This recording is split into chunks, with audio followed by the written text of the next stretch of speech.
Hey guys, welcome to Drop Your Buffs week 3 already. Oh my gosh, Survivor's just flying by. We're already on the third week and the third person voted off. So just to remind you guys, Candace got voted off last week. She was dumb and she crossed Coach. So she saw her end a little earlier than she probably wanted.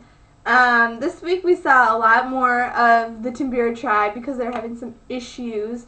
And I feel like by week 3, I feel like I sufficiently know the members of Timbira well enough to kind of place my judgments on them. I'm still a little sketchy on Jalapao, Joe, Sydney, JT, a few of those people I'm not really comfortable making passing judgments on quite yet.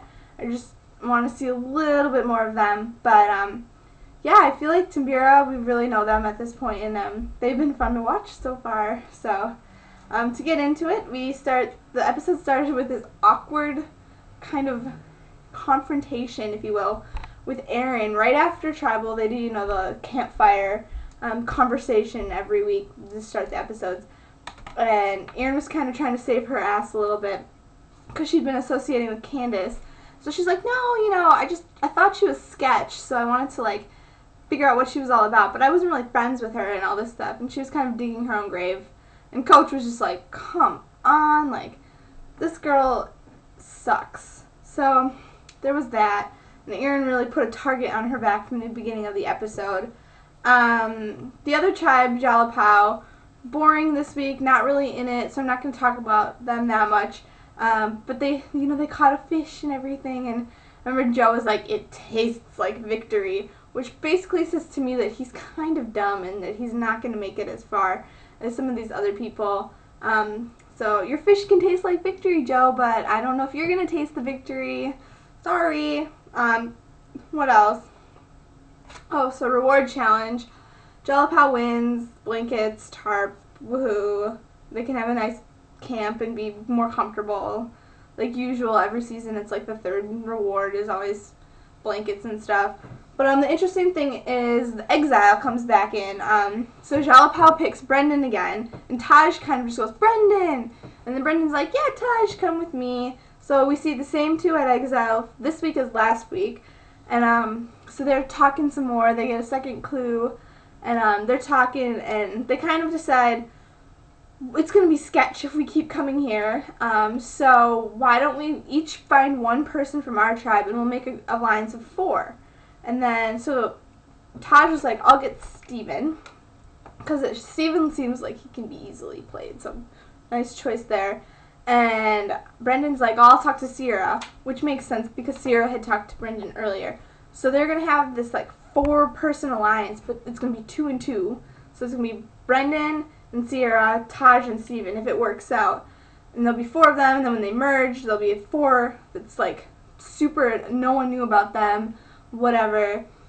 Brilliant. I love it. I love this idea of having 2 people from different tribes, one from each tribe at exile, because you can get more interactions between the 2 tribes earlier, because otherwise you just see them merge, and usually what happens is either the strongest group, so either if it's a 6 and a 4, the 6 will try to wipe out the 4, or if it's sort of even, one person will flip, and then you'll see one group wiped out. But this could totally flip around Survivor. If you've got this secret 4 that's half of each tribe, and oh my gosh, brilliant. I loved it. I want to see if these people subscribe to this, like Sierra and Steven, if they think it's cool or if they think it's kind of sketch, and just if it can work out. I think it could be really cool. Totally flip the game around. It'll be interesting to see if Brendan and them will get some back, Brendan and Taj will get some back to exile again or not, so it should be good. So then we go back to Timbira. Jerry's sick.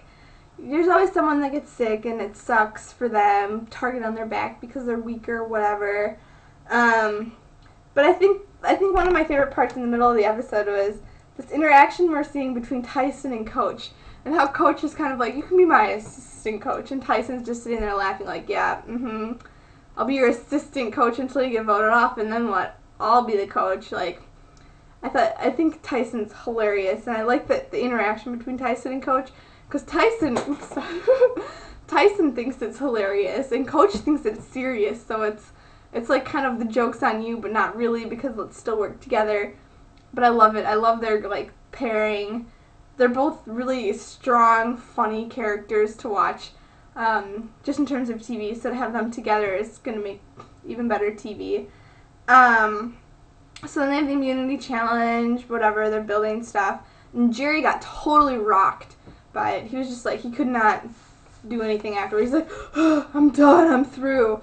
I'm like, suck it up, man. If you don't want to get voted off, don't be like sitting there like, I'm tired. Okay? You just suck it up.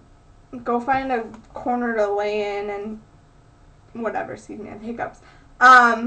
So the other thing I noticed in the immunity challenge is JT is a beast. I mean, that guy is screwed for the rest of the game because he is completely the leader of Jalapao. So he's got a target on his back for that.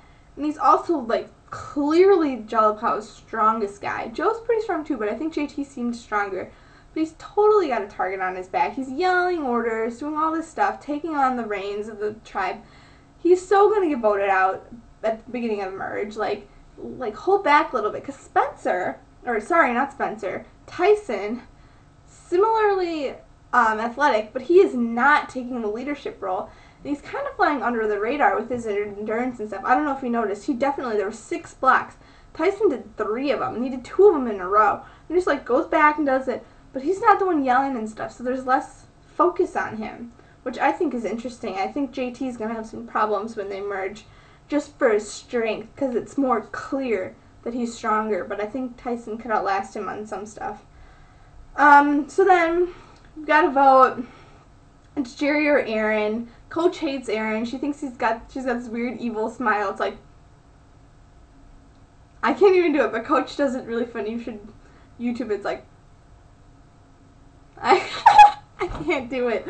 But yeah. So there's this debate. Do we keep Jerry even though he's sick, or do we keep Aaron even though she's annoying and she should just be gone? So Coach is like, let's try to angle this and, you know, we'll get Aaron off. So he's talking to Tyson, he's talking to Jerry. But in the end, Jerry gets voted off, and it's just clear that they couldn't find a 4th to really subscribe to this because Jerry's clearly sick. So it makes sense. I mean, oh well. But in the tribal council, there's kind of the question of who's the leader came up. And it was kind of a funny conversation because Coach has an ego. And he was just going on and on and on about like, oh, but like, you know, I could be the leader. And like Jerry's like, Brendan should be the leader. And then Aaron's kind of like, yeah, he'd be better than Coach anyway. Like Coach is used to being the leader, but he sucks at it. And it was just funny to see like the banter going on. And Coach was clearly getting pissed off at Aaron, and it was just great. And it is interesting that we don't really have a leader in Timbira, and usually Jeff kind of pushes it on them, like, who's your leader? But maybe it was more scripted this week to like someone else was gonna bring it up. I don't know, but like, cause JT's kind of a clear leader over at Jalapao, to me at least. But Timbira really doesn't have anyone, so it was fun. It's fun this week. I really liked the Coach stuff and the Tyson stuff. I think of the 3 that, I think if I had to pick 3 favorites right now, it would be Coach, Tyson, and Brendan. Coach, because he's ridiculous. I mean, he's got this ego. He's like, I believe in integrity and whatever, but he's such an asshole. I think Tyson's hilarious because he just thinks everything else is hilarious. And he's kind of just like laying back, letting people dig their own graves. But he's funny. I think he's going to be really fun to watch. And then I like Brendan because he's really been flying under the radar. He's not as strong as some of the other guys, or he's not showing he's as strong as some of the other guys. He's got the immunity idol, which I didn't mention, but he found the immunity idol in his camp. So he's got an immunity idol. So he's, you know, he's set up to be, you know, at this point, you know, in the final 4 or 5 easily because of his strength and the idol. So he could be really fun to watch. And if he's got the secret alliance going, oh my gosh. I'd say Taj, but I think Taj is a little too eager about this, and she's playing the game a little too hard, and I think she's going to stab herself and get voted out because she's going to get caught up in her whole game. But it's been really fun so far. And yeah, I'll see you guys next week for episode 4 already. And we'll see what happens over at Jalapao with Sydney because she's going to get her flirt on. So yeah, have a good week. See ya.